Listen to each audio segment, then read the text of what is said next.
धन्यवाद भाई, धन्यवाद। मैं अच्छा हूं। ओके, आज पहला सवाल आपसे यही करूंगा। संसद का सत्र तो शुरू हो गया, लेकिन सब जगह चर्चा हो रही है यूजीसी के नए नियमों की, जिन पर सुप्रीम कोर्ट ने आज स्टे दे दिया, रोक लगा दी और उनकी कड़े शब्दों में आलोचना की है। आपका पहला रिएक्शन क्या है? क्योंकि आप तो हमेशा पिछले 5-7 दिनों से लगातार यूजीसी के नियमों के पक्ष में बोल रहे थे, अब स्टे हो गया है, रोक दिया सुप्रीम कोर्ट ने। देखिए मानक भाई, मैं तो एक अधिवक्ता हूं और माननीय सर्वोच्च न्यायपालिका का सम्मान करता हूं। तो मैं मानता हूं कि जो फैसला वहां दिया गया है वो फैसला सरकार के कमजोर पक्ष की वजह से हुआ है। अगर सरकार मजबूती से अपना पक्ष रखती और सरकार की कथनी और करनी फर्क नहीं होता तो फिर वहां स्टे नहीं होता। अगर हम फैक्ट रख पाते कि 118% की वृद्धि, और ये प्रयास करते बताने का कि आप ही के द्वारा कहा गया था रोहित वेमुला और डॉक्टर पायल के केस में कि इस पे सख्त कानून जो है बनने चाहिए, तो गाइडलाइन ही बनी है ना। तो अभी तक उस तरह कोई मामला नहीं है। कोई कानून ऐसा जिसका दुरुपयोग नहीं हो सकता। जब उसका प्रयोग होगा तो उसका दुरुपयोग भी होगा। तो अभी तक तो इस मामले में तो कुछ हुआ ही नहीं था अभी तक, तो फिर किस आधार पर स्टे हुआ? कई बार ऐसा लगता है ना, मेरा पर्सनल व्यू ये है कि जातीय भेदभाव को लीगलाइज कर दिया गया इस फैसले के आधार पर, मैं ये कह सकता हूं। ओ, बहुत बड़ी बात कह रहे हैं आप। आप कह रहे हैं जातीय भेदभाव को सुप्रीम कोर्ट ने लीगलाइज कर दिया, कानूनी जामा पहना दिया एक तरह से। आप ये जानते हैं कि सुप्रीम कोर्ट में कितने मामले पेंडिंग पड़े हैं? 69 शिक्षक भर्ती में 20,000 पदों पर घोटाला हुआ था, 1 साल से पेंडिंग पड़ा हुआ है। और मध्य प्रदेश के 27% पिछड़े वर्ग को आरक्षण मिले, वो भी पेंडिंग पड़ा हुआ है। लेकिन यहां कल ये दाखिल हुआ और आज सुनवाई होगी। तो जब सुप्रीम कोर्ट जो है, जिनके ऊपर जिम्मेदारी है संविधान की व्याख्या की और न्याय सुनिश्चित करने की, वहां से कमजोर वर्गों के जो मामले जाते हैं वो पेंडिंग पड़े रहते हैं या उन पर निगेटिव ऑर्डर आते हैं। और जहां इस तरह के मामले जाते हैं जिसपे अभी तक कोई मामला ही नहीं आया है, क्या इस यूजीसी गाइडलाइन के बाद कोई एक मामला कहीं दर्ज हुआ है? अभी तो इक्विटी कमेटी नहीं बनी है। नहीं, आप सही कह रहे हैं, आधार पे माना जाए भाई सही कह रहे हैं, सही कह रहे हैं। लेकिन मैं सुप्रीम कोर्ट ने जो चिंताएं जताई हैं, मैं उस पर आपकी सीधे सीधे राय जानना चाहता हूं। सुप्रीम कोर्ट ये कह रहा है कि एक तो सबसे पहले ये बड़े अस्पष्ट किस्म के नियम बनाए गए। भाई जातिगत भेदभाव या जातिगत प्रताड़ना, शोषण कुछ भी हो सकता है। मतलब इतना वेग, इतना खुला, इतना अस्पष्ट तरह का आपने इसका परिभाषा इसकी दे दी है, कोई कुछ भी कह के कुछ भी आरोप लगा देगा। तो दुरुपयोग की सीधे सीधे आशंका है इसमें। नहीं, स्पष्ट तो है, मैं इससे सहमत हूं, इसको ना नहीं कर रहा हूं। हाँ, स्पष्ट है, इस बात पे मेरी सहमति है। हाँ। लेकिन मानक भाई, 498A पे सुप्रीम कोर्ट का ही ऑर्डर था ना, सुप्रीम कोर्ट का ही था ना कि भाई ये जो है ये टेररिस्ट वो है, एक्ट है। लेकिन जब गुजरात की सरकार गई कि सब इसको फैमिलियर कर देते, इसमें गिरफ्तारी रोक लगाते, तो हाई कोर्ट ने रोक लगा दी ना कि भाई ऐसा नहीं कर सकते हैं। आप समझ रहे, कोई कानून ऐसा है जिसमें फॉल्स केस ना रजिस्टर्ड हुए? इसमें तो रजिस्टर्ड ही नहीं हुआ भाई कोई। मैंने तो मांग की, अगर आपने देखा हो, ध्यान दिया हो, तो ये तो केंद्रीय विश्वविद्यालय हैं। मैंने तो मांग की कि आईआईटी में, एनआईटी में, आईआईएम में, मेडिकल कॉलेजेस में, एम्स में, जितने भी वर्क प्लेस हैं, कृषि विद्यालयों में, तमाम टेक्निकल यूनिवर्सिटी में भी इक्विटी कमेटी बननी चाहिए। और ऐसी कमेटी बननी चाहिए जिसपे किसी का ऑब्जेक्शन ना हो। ठीक है, वो बननी चाहिए और इक्विटी कमेटी बना के हम ये भेदभाव, सबसे इंपॉर्टेंट ये है कि भेदभाव ना हो। हाँ। लेकिन भेदभाव में 118% की वृद्धि हुई है। हाँ। इसको तो नकारा नहीं जा सकता। ये तो हमने रिपोर्टिंग नहीं की है। लेकिन एक बात बताइए ना, इसका जो ऑथेंटिक डेटा बनाया वो तो एजेंसियों ने बनाया है। बड़ी बुनियादी सी बात है। उस कमेटी में जब यूजीसी बोल रहा है SC, ST, OBC, दिव्यांग और महिला, इसको ले लेना चाहिए। भाई किसी जनरल कास्ट के व्यक्ति का क्यों नहीं होना चाहिए उसमें कमेटी में? वरना जिसका बस चलेगा वो सारे ही डाल देगा SC, ST, OBC को। और जिसका बस चलेगा, अगर ये फाउंडेशन नहीं होगी, तो जब ये वो नहीं था सिस्टम में, रिजर्वेशन नहीं था, तो पिछड़े वर्ग के कितने लोग आ जाते थे? जहां सिस्टम में आप देख रहे हो कितने बैकलॉग से चला रहे हैं, 80% के बैकलॉग से सेंट्रल यूनिवर्सिटी OBC, 83% का बैकलॉग ST और 64% का बैकलॉग शेड्यूल कास्ट का। जहां रिप्रेजेंटेशन में ऑलरेडी कमी नहीं है, वहां 3 दिन में AWS आ जाता है भाई, कानून बन जाता है, कोई विरोध नहीं करता। आप मुस्कुराएंगे मानक जी अगर मैं कुछ कहूंगा? कहूं?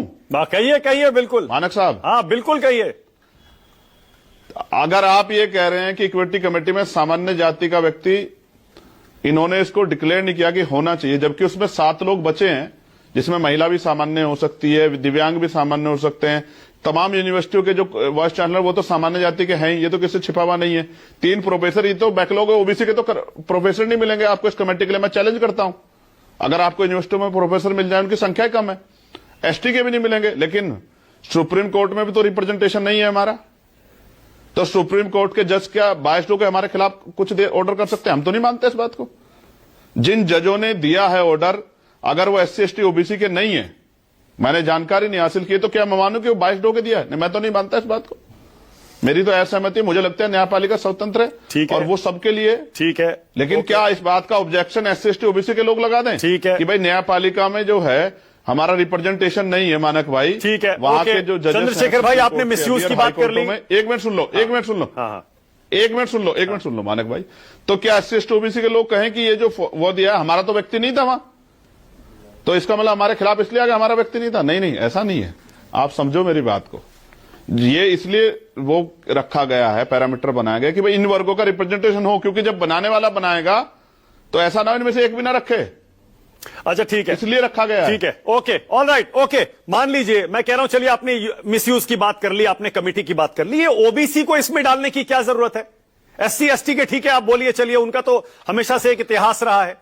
ओबीसी को भी डाल दिया आपने मान लिया कि जो प्रताड़ना करेगा, प्रताड़ित करेगा, शोषण करेगा, वो जनरल कास्ट का ही होगा। पहले ही अपराधी मान लिया आपने, जनरल कास्ट के सारे अपराधी, एससी एसटी ओबीसी के सारे पीड़ित।